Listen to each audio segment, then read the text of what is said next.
गळे. भगवंताला आपण वचन दिलं होतं की देवा मी तुझं स्मरण करेल, तुला आठवेल, परंतु नेमकं इथे आल्यानंतर आपण विसरून गेलो. ज्यावेळेस आपण गर्भामध्ये होतो सोहम सोहम करायचो आणि बाहेर आल्यानंतर कोहम कोहम सुरू केलं, काय करेल.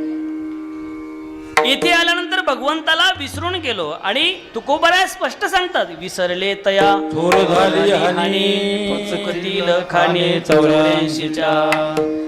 अरे तुमच्या भाग्याने, भगवंताच्या कृपेने तुम्हाला हा देह प्राप्त झाला आणि या देहामध्ये तुम्हाला आता परमार्थ करण्याची संधी उपलब्ध झाली आणि तरीही तुम्ही परमार्थ करत नसाल, तरीही तुम्ही भगवंताचं स्मरण करत नसाल, भगवंताचं पाय आठवत नसाल, तर मग मात्र चुकतील खाणी 84च्या. मग मात्र पुन्हा 84 लक्ष